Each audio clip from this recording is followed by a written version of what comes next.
السلام علیکم ورحمۃ اللہ وبرکاتہ۔ صحیح البخاری حدیث نمبر 6۔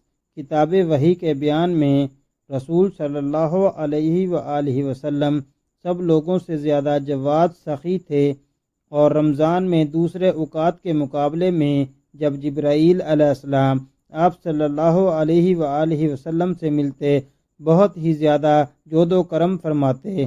جبرائیل علیہ السلام رمضان کی ہر رات میں آپ صلی اللہ علیہ وآلہ وسلم سے ملاقات کرتے اور آپ صلی اللہ علیہ وآلہ وسلم کے ساتھ قرآن کا دورہ کرتے۔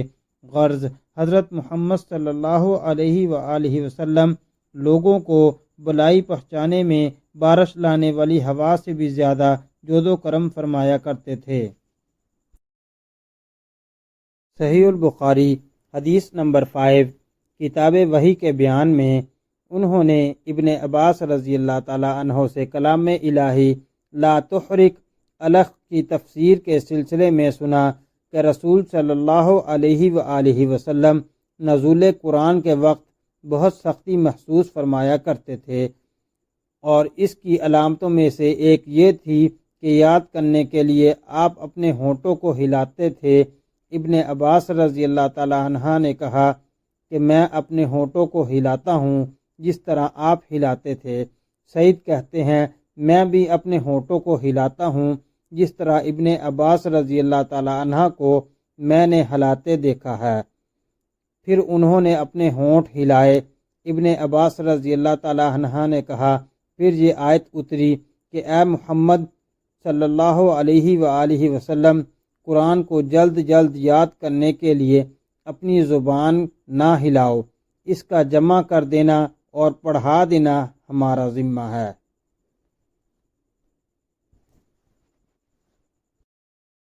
صحیح البخاری حدیث نمبر 5 پارٹ 2۔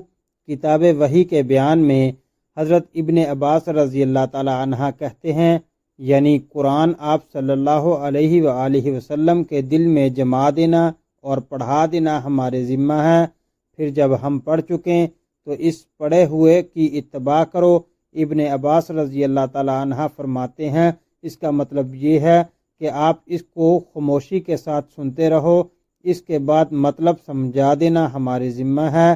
پھر یقیناً یہ ہماری ذمہ داری ہے کہ آپ اس کو پڑھو، یعنی اس کو محفوظ کر سکو۔ چنانچہ اس کے بعد جب آپ کے پاس جبرائیل علیہ السلام وحی لے کر آتے تو آپ توجہ سے سنتے، جب وہ چلے جاتے تو رسول صلی اللہ علیہ وآلہ وسلم اس وحی کو اس طرح پڑھتے جس طرح جبرائیل علیہ السلام نے اسے پڑھا تھا۔ صحیح البخاری حدیث نمبر 8۔ کتاب ایمان کے بیان میں رسول صلی اللہ علیہ وآلہ وسلم نے فرمایا اسلام کی بنیاد 5 چیزوں پر قائم کی گئی ہے۔ اول گواہی دینا کہ اللہ کے سوا کوئی معبود نہیں، اور بے شک حضرت محمد صلی اللہ علیہ وآلہ وسلم اللہ کے سچے رسول ہیں، اور نماز قائم کرنا اور زکوٰۃ ادا کرنا اور حج کرنا اور رمضان کے روزے رکھنا۔ صحیح البخاری حدیث نمبر 10۔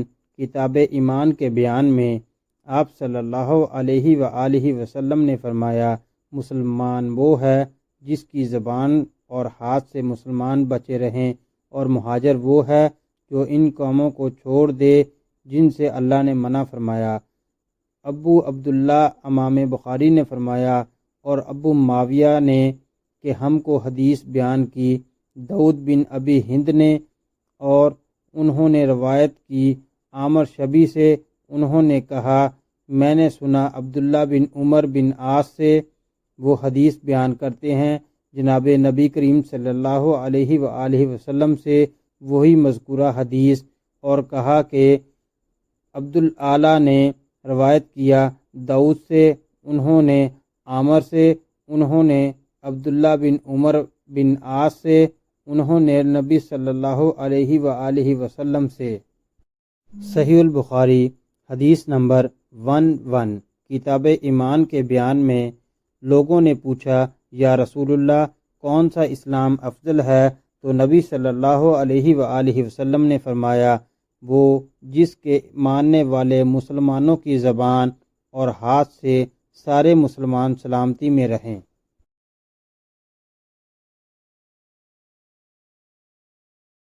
صحیح البخاری حدیث نمبر 12 کتاب ایمان کے بیان میں ایک آدمی نے حضرت محمد صلی اللہ علیہ وآلہ وسلم سے پوچھا کہ کون سا اسلام بہتر ہے؟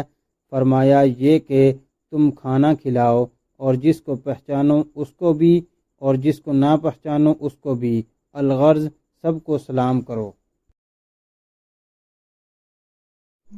صحیح البخاری حدیث نمبر 13 کتاب ایمان کے بیان میں حضرت محمد صلی اللہ علیہ وآلہ وسلم نے فرمایا تم میں سے کوئی شخص ایماندار نہ ہوگا جب تک اپنے بھائی کے لیے وہ نہ چاہے جو اپنے نفس کے لیے چاہتا ہے۔